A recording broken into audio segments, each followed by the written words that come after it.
Hello, listeners, and welcome to Spooky Time with Mike and Mindy. Yo. Hi. Hi, friends. Hey, listeners. Mike is running this episode. As Mindy says. No, I am. Okay. I am. I'm running it. I was trying to be quiet and let you run it. Oh, dang. See, that's how bad I am at this. So, I felt particularly inspired by this, but Mindy's not in an inspirational mood, so we thought, let's have Mike run it. Mm-hmm. So this will be twice as long. You're welcome. Buckle in, folks. Well, so the topic is going to be Academy of Villains, and it's crazy that you're going to lead this episode because you were all like, I don't even know if I'm going to see this show because I'm old.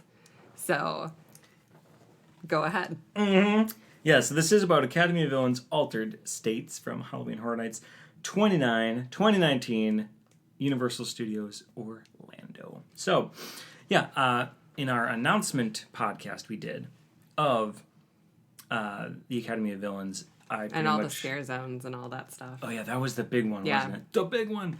So, I talked about how I opted out of the last Academy of Villains because I was too old and it was loud and bright and I can't handle it. Well, you know, here's the thing. Wow.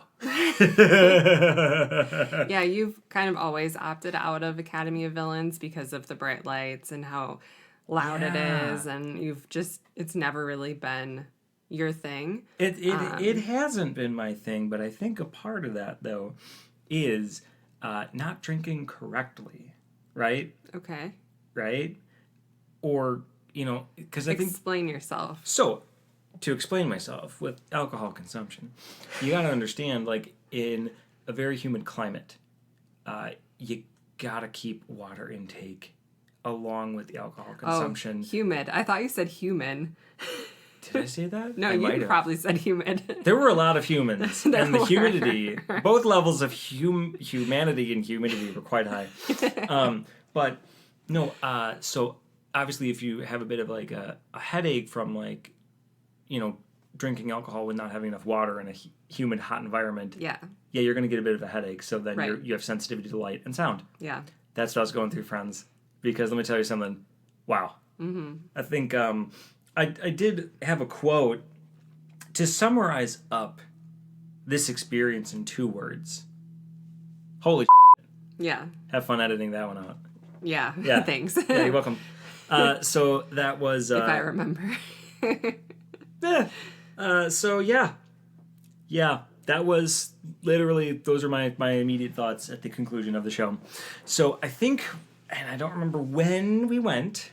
We went on the first night, and we went to the first show. Was it the first night? I thought it was second. I know we did first show. Our first night attending. I think we went to the first or second show. The second show, probably. It doesn't matter. Early on in the night, so Mike wasn't like... So I wasn't a cranky old man. Yeah. Yeah. Just, wow. It just, honestly, just blew me out of the water. Well, and I think, too, it's good that it blew you out of the water because we even sat in a spot that was not good. We were not centered and not front by any means. Yeah, with my crowd anxiety, we went all the way over to one of the Don't sides. Don't give the spot away. It doesn't matter. The theater's pretty much full, so it doesn't matter. We just got there early enough that we went all the way over to the side. The theater was very full. Yeah. Yes, okay, go ahead. So that we were right on the edge so we could easily get up and leave if I needed to or sneak out before everybody else was kind of going. So because of that, there were aspects to this show that were much better if you were straight on, that looked weird, but I kind of really enjoyed it because in a way we got like a behind the scenes sort of look at some of like the shadow puppetry and stuff that they did. Kind of. So it was pretty cool actually seeing behind the scenes in a way rather than straight on. But yeah, that's why I'm saying like it's cool that you still thought it was amazing even though we didn't have the best seat. Well, I'm one of those types of people where how you make the effect is almost more interesting to me than the effect, right? Sure. Like, I really appreciate the details and the nitty-gritty and the how it's done. Yeah. Always have. Yeah. But It would be really cool if part of like the Unmasking the Horror tour showed you some of like the props and like the way the Academy of Villain shows work, because there's so many different aspects to it. Should we go back and talk about like the theme this year, or like what do you want to do? What do you mean? Like the theme of the show. Oh, well, right. Okay, go ahead. Just let me talk. Okay, I got this covered. Okay. I got this covered. Okay, go ahead. Right? We're not going to step over each other's feet. Go ahead. It's the tango. Go ahead. Let me lead. Go ahead. So, what I was going to say is what I didn't understand because I opted out of last year's. Because last year was the first year. Now, God, I keep saying last year. 28. Halloween Horror Nights 28 was the first year that they took that Fear Factor stage. Yep. Which was where Bill and Ted had been. Yes. So my experience of Academy of Villains was like the stage in the awkward spot between the scare zone and Mel's die-in, where it really wasn't a good spot for them to be, especially with their large fan base. Exactly. So that's where I kind of also got like my negative thoughts on it. Sure. But I will say this is that I did not expect it to be such a multimedia event. Obviously, with dance, you're going to have music. Duh. Sure. But I didn't understand that they take advantage of screens to tell a story or and lights things like or that. whatever. Right. Yeah. So that just kind of closes up the mic blown out of the water. What changed? Yeah. So there. Okay. Now we can go into this here. Okay. So yes, the theme was altered states. Yeah. Altered states. So they had, as a storytelling aspect, there were some characters, and there was, from what I could discern, the classic Jekyll Hyde situation going on. Yeah. Mad scientist, and They even had Igor. Yes. Thank you, Frankenstein. Yeah. They did. So they had like kind of like, pretty classic, horror characters. And they had like the little lab set up and everything. Yeah. And they had like the operating sort of table for like the person and stuff too. Right. Yeah. So they had a setup of a lab on the stage, and then above the stage was the screen. And the screen had this kind of like super cool like graphic novel comic book, but like in action way of telling the story. So none of the performers said anything. So in lieu of them telling you what was going on, they had to have you follow along with the story without saying anything, which is something that Cirque does. So I really appreciated that. I thought that was cool. The Academy of Villains, I followed this a lot easier than I follow Cirque shows.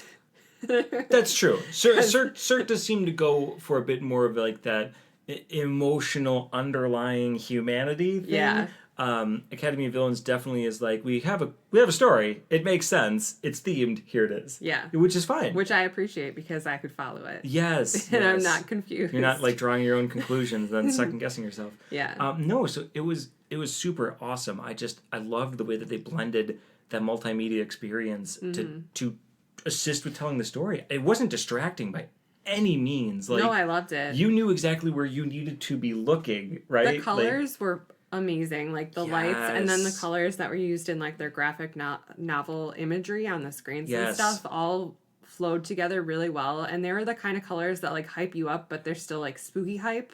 Yes. You know what I mean? Yes. So like the greens and things that like come along with that, and and they're very pretty colors, and they lended themselves really well to like the lab sort of atmosphere that was created. Yes. So. And it very much too, like, obviously dance is an art form, but dance is amazing. But this really was art. Like, this was art. Yeah. Visually art. Auditorially art. I've tried to tell you. Dance that Academy art. of Villains. I know. Is amazing. Well, I guess I'm converted now. It was just art. It was just a bunch of artists. Like, I couldn't. Well, and so many of them had like some really specific crazy talents. Yes, they featured people with specific talents. Now I know I'd seen that contortionist guy before. Yeah. But you can't forget him. You can't forget him. And you're just like, how does a human being accomplish that type of a movement without dislocating things. Well, it's isn't crazy. that is you dislocate stuff, right? Could be. In order to like do that. Ugh. Or you're just that flexible. I don't really know. I don't know. It reminds me of the one guy from Street Fighter. Remember, there's like Street Fighter 2 where they had like the Indian guy that like practiced yoga or whatever, and he could like stretch all kind of crazy. That's what it reminded me of. Never played Street Fighter 2. All right, so there you go, friends. I played more Tekken and Mortal Kombat. I mean, I was definitely in Mortal Kombat as well, but I guess Street Fighter was my secondary. Mortal Kombat was my primary. Yeah. Street Fighter my secondary. So Mortal Kombat was your primary. Yeah, and then Tekken was my second. Street Fighter. I love Tekken. That's pretty cool. So yeah, there was like the guy that was into like yoga and could like super stretch and crazy contouring. And that makes me think of the one guy that does like the dance fighting in Tekken. There you go. Yeah.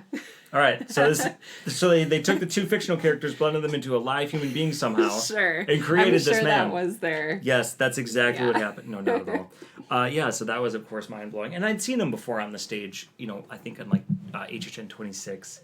I think I'd seen him on the stage before. Oh, he's been there. Yeah. Right.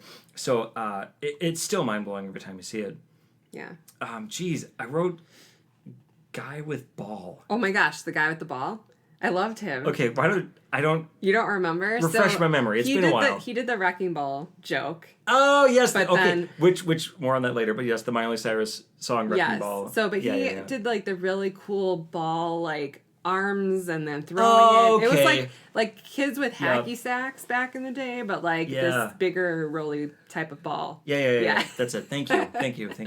Yeah, he was awesome. I was like, I wish I could have done that. And also, like, is he really good at soccer? Because I feel like people that are really good with balls are really good at soccer. Mike's just making a face because of what I said. No. Moving on. Yeah, no. That brings up another point too. Humor. Yeah. It was awe-inspiring. It had humor. It made you laugh. Oh, it was great. Everyone had a great time too. Yeah. I think that's the other larger point is that you could tell all of them absolutely love what they're doing and are having jealous and are having such a cool job. Are having a really great time. Yeah. So it makes you feel like you're having a great time too. And I know. Mindy, the former dancer. It's okay. Well, I always wanted to be a dancer. You could have been somebody. I could have been someone. You could have been someone. It's all right. I know. That would have been you on stage. I wish. And I think you did say that too while it was going on. Yeah. Like, I wish I could have done it. Just makes me so sad that I didn't follow my dream of dancing. It's okay, Mindy. You landed on tax accounting. Yay. It's the same thing, really. Yes. The dance of the mind and numbers. There you go. See, like you can't handle abstract concepts. Yeah. You get it. Flying guy? Was that the guy with the cloth? Yep. Yep. Yep. And then the women that were in the front that had like miniature thingies to spin around on. Yes. Yep. Yes. Yeah, that was cool. I was like, how do these people not throw up and die? Because these women were just like, yeah. And I was like, no. Yeah, it's crazy too. Like, how do you do that and then like dance? How do you stand? How do you have balance? Yeah. How do you live? These are the questions. Yeah. These are the questions we have. Yeah. All right, so they must have like perfect balance. So I'm sure never mind. I fancy myself that people obviously in this are clearly going to be listening to me and they're probably laughing because they fall over like probably normal people do. These people who we're feigning to be superhumans are like, no, I'm actually pretty normal. No, I run into walls all the time. I run into walls all the time, but we also wrote down, so I'm reading off a list of things that we wrote down after our trip so we wouldn't forget things, which I'm so glad we did. Shadow puppet screen, so you had mentioned that. So that was the aspect of the element where our viewing angle allowed us to see both the front of the effect but then also to the behind. Yeah. So there was a portion where they had just white screens set up that were backlit with light, and then the people that were in between the screen and the light but on the other side of you would act out scenes. I feel like it was to like show the inner battle within yourself of like Jekyll and Hyde type of thing. I think that's what that part of that story was. Versus the light. I'm always about shadow puppets and stuff, so I was all about this. Yeah. No, it was awesome. And I loved last year the 28. Yep, 28. When they used like the similar sort of screen type of thing, but it was empty and it was just lit up. With like neon lights and stuff. I just love when like there's frames involved apparently. Like, it's just a really unique, fun You concept. really do like frames. I do. Yeah. No, it is. It is. It is a great, unique concept. And I guess that's the thing, too, is, like, the creativity, right? It's funny because, like, I don't really fancy myself as someone that's creative. That's why I think I'm mostly so fascinated with all this stuff, because you just think, Somebody made this. How'd you come up with this? Yeah. You know, like, so I think that's the thing, too, that I really, like, why it's so mind-blowing or why it's something I just can't stop thinking about. It's like, how'd you dream this up? Like, someone thought to do this? It's so, like, amazing what a group of people can accomplish together, because it's not just dance. There's just so many elements that go into these shows. Right. The story, the design, the costumes, like, the technology, you know, the talents, everything. Like, it's just so crazy. And then they do this multiple times a night, over and over again, for Halloween Horror Nights, too, on top of it. So the stamina and being able to continue something like this is insane. Like, these people are so talented. So talented. Oh, absolutely. It was the first show of the night. Okay. That's what I thought. And also, too, it was our first show without RIP seating. So we didn't do RIP this year. Correct. Yeah. So this was something that we were worried about, too, is how are we going to get a seat? How are we going to get a seat? It was fine. Yeah, we just show up. We just went and there. Go in. Yeah. How do the normal people do? Yeah. Yeah, because normally with RIP, it includes reserved. Sorry, Mindy. Our privilege was showing. Normally with RIP, you get reserved seating with the Academy of Villains show, or previously it was Bill and Ted's, but this year they actually eliminated that. So the show seating was no longer included, which was one of the reasons I was like, it's fine that we don't have RIP then if it doesn't include all the same things. And we still had fine seats. And also I felt way more relaxed because I wasn't running around with a group the entire night. That is true. So. All right. So more on that later. Okay. So I think we've run almost out of the notes, which leaves, in my mind, you had one thing to say. What? What did I say? Which was that last year's was better. Oh, I liked last year's more, but that's because I like a lot of lights. And last year was a lot of, like, neon-y lights and stuff. And I liked the music more last year. But last year, 28. Yeah, 28. I know, I want to keep saying last year, but 29's done. It's so sad. I really liked... It's so sad. There was this part of the show in 28 where they had, like, lights on their fingers and stuff. And this was, like, them playing and manipulating with all these different things, you know, that makes Academy of Villains so amazing. And it's still just in my brain, that part of the show, and watching those lights on their hands fly around and stuff. And I loved it. I loved it so much. And I liked, like, the battle between, like, the cyborgs and the humans and having to blow stuff up. And I loved it so much. This year was great, too. But I just like a lot of pretty lights. So, but you liked the music more this year. Yes. Even though you didn't hear last year's music, but you were obsessed with the music this year. Yes. I really loved the musical choice here. And it wasn't like full on songs that they played from start to finish. Like they got the aspects and the elements of the songs that they wanted. They're manipulated to be dancey and to go with the show. That, but also too to convey specific things, emotions. Like when they had Master of Puppets, and they were just like this whole dynamic of the master of Igor. The part with They the played screens? it a couple times. Oh, okay. Yeah, but yeah, I think it was most of the scenes with Igor and whatnot. Okay. And then they also had. Yeah, they did Enter Sandman. They did Billie Eilish, which I loved. And some Evanescence and Flyleaf. So I felt like super... And Disturbed. Super emo, 15-year-old and Fall Out self Boy. all over I again. know. I got to go back in time. It was so wonderful. Yeah. Marilyn Manson. Yeah. And, I looked up a Spotify playlist of this just so I could refresh myself. Can you say who posted it? That was in there. It's... Horror Night. Horror Night Nightmares. It's titled HHN 29 Academy of Villains Altered States, in case you wanted to look this up on Spotify yourself. Found by Google. Yes. Thank you, Google. I literally just Googled it. But one thing I don't see on here is that they also had Ride the Lightning they had a song from Ride the Lightning, which was, oh God, you're not going to know. No. Why don't you talk a bit about some of the songs while you...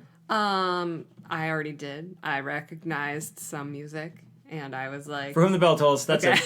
Yeah, they did For Whom the Bell Tolls, which wasn't on this specific list, but yes, Bring Me to Life, Evanescence, like, Beautiful People, Marilyn Manson, like, Down with the Sickness, Disturbed.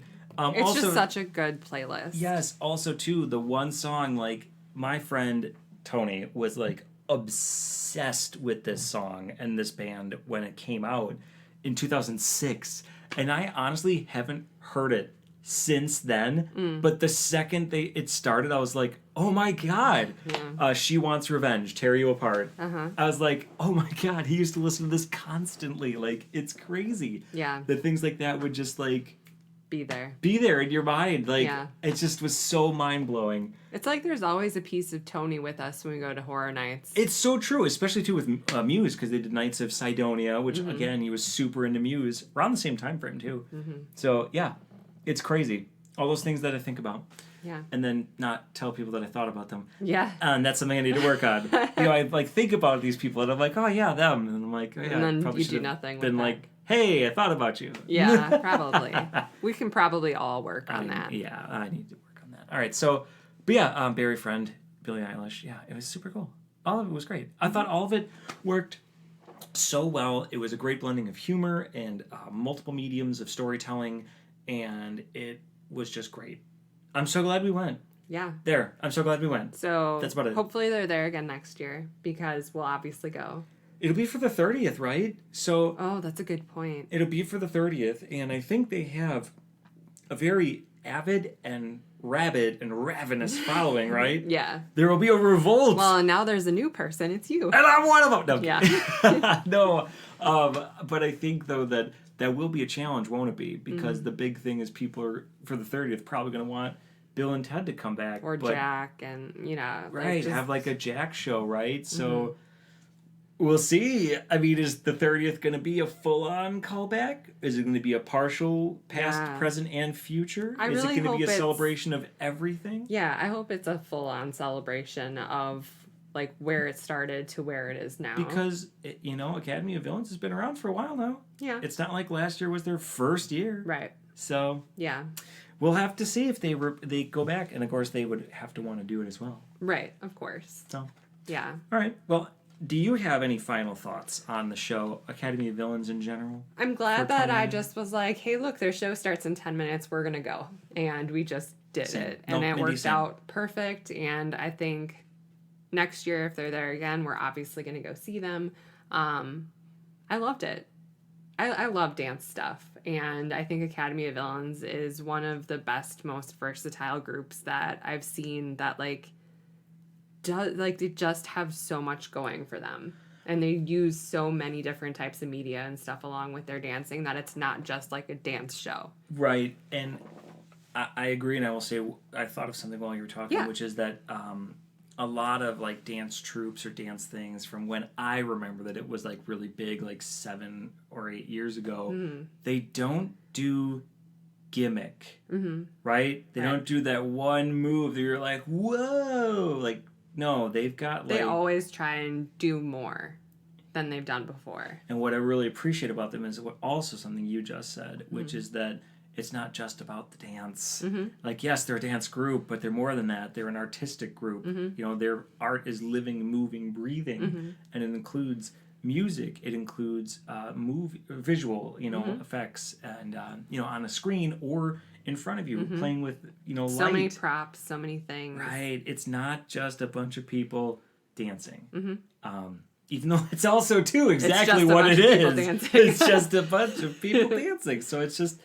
it's just amazing what they can do. Yeah. And it makes you feel like you're a part of something when you watch them. It gets you so energized and so into it, no matter where you're sitting. And even when you're walking by the stage, and if you've seen the show, you're like, oh my God, it's the part when this is happening. And like, you just get excited all over again because you know that people are just excited and experiencing something super cool. So, yeah. Yeah. I'll close with my final thoughts on it, which is just, I can't wait for next year. I know. I hope they're back. I'm can't wait. so glad that you loved it. And even if you're old, you're going to just have to go put up with it, deal with the bright lights. I'll get my walker and my cane out and I'll say, go play on the show, you kids. Get you some sunglasses and some like of those headphones that like cancel out the noise. Like the kind that like every 6-year-old has. Yeah. Like, yeah. Oh, wow, this is really cool, man. Yeah, that'll be me. Yeah. Cart me in a wheelchair. I'll be coming. Yeah. Okay. It was great. I can't wait to see them again next year. Academy of Villains is awesome. If you ever have a chance to check them out, do it. Also, go on YouTube and check out some of their old stuff too, because they really are amazing. Well, and I'm sure they feel bad about this, but I'm sure they do things other than Horror Nights too. So you can like literally check them up to see if they're doing something near you. Yeah. Yeah. Yeah. Oh, I wish I would have bought that long sleeve Academy of Villains shirt this year. It was really cool, but it's okay. Next year I'll have to buy something. But their Altered States merch was really cool. Yeah, size medium. Yeah. Women's. If it just happens, you never know. I'm kidding. Maybe I can find it on like eBay or I'm sure something, it'll be $1 million. All right. But yeah, I guess that's it. Academy of Villains is amazing. That is it. Yeah. Unless, do you want to talk about Nah. some things we didn't do? Okay. No, I want to leave this on a high note. Academy of Villains, watch them. Fangirl, fanboy over them forever. Fan person. Fan you. Fan however you identify. Go and have a great time. All right. Stay spooky, spookers. Bye.